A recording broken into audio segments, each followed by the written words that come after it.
دا فرقه د بدا عقیده لري.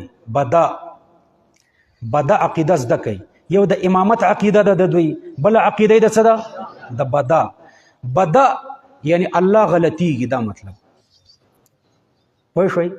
دوی په ایران کې د موسی کاظم زیارت ته چې ورشي، د موسی کاظم زیارت ته چې ورشي، څوک د ایران کې کور یې هلته تللی، نو تاسو هلته واورئ چې دوی د موسی کاظم زیارت ته ورشي نو داسې وایي په زوره: انت الذي بدا الله فيه.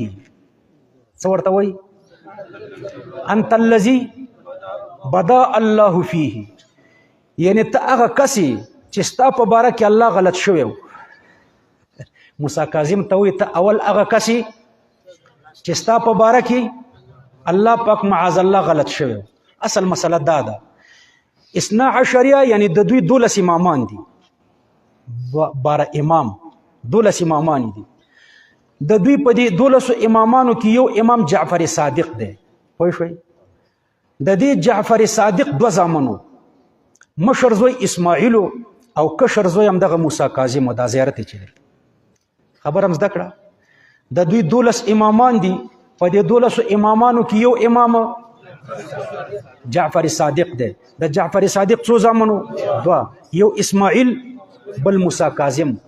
وای جعفر صادق ته الله ویلې چې ته خو امام یې، خو چې ته مړ شوې دا د امامت منصب اسماعیل ته وسپاره، دی مشر زوی. وای الله ورته ویلې چې ته دا د امامت منصب چاته وسپاره؟ اسماعیل ته. خو اسماعیل د جعفر صادق په ژوند کې مړ شو. الله وای په دې فیصله کې غلط و، وروسته د خپلې غلطۍ تدارک ورته وشو. وای بیا ورته ویلې چې دې کې زه غلط شوی وم، موسی کاظم د خپل ځان په ځای امام کا. دغه د بدا عقیده ده. بدا عقیده هم زده کړه. ما درته ویلې چې د دوی د عقایدو ما به الاشتراک څه شی دی؟ حلول او امامت. خو یو عقیده د بدا هم ده. د بدا عقیده مو زده کړه. د موسی کاظم قبر ته چې تاسو ودرېږئ او شیعهګان راشي، تاسو وګورئ په خپله وایي انت الذي بدا الله فيه، یعنی ته هغه چې ستا په باره کې الله ته مغالطه شوې وه. یعنی الله پاک اول جعفر صادق ته حکم کړی چې خپل مشر زوی اسماعیل د امامت دپاره نامزد کا، لیکن په دې کې وایي الله معاذ الله غلط شوی و، ځکه چې اسماعیل د جعفر صادق په ژوند کې وفات شو. نو الله ته چې د خپلې غلطۍ معاذ الله تدارک وشو، نو بیا حکم وکړو چې موسی کاظم امام کا. دا د ټولو ایرانی شیعهګانو عقیده ده. نو کوم یو پکې مسلمان شو؟ معلومات کم دي، عقیده زده کوي. تر دې ځایه پورې مو زده کړو انشاءالله. اثنا عشریه یوه بله جعفریه ده، 33مه ډله. نو دا نومونه ما درته ذکر کړه، تاسو بیا را سره وایئ. اول شیعه مخلصین و، دویم تفضیلیه څو ډلې و؟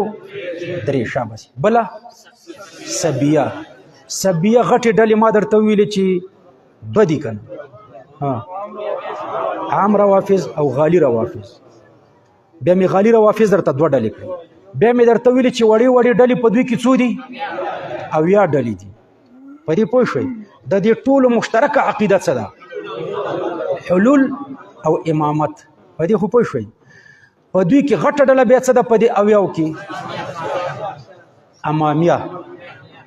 امامیه بیا څو ډلې دي؟ 9. په دوی کې غټه ډله کومه ده؟ 12. نن سبا دغه ډله ده. پوه شوئ. نن سبا 12 اوس زده کوي.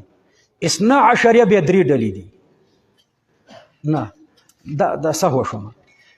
ما درته ویلې چې په دوی کې غټه ډله 12 ده که نه؟ 12 په ټوله دنیا کې خوره وره ده.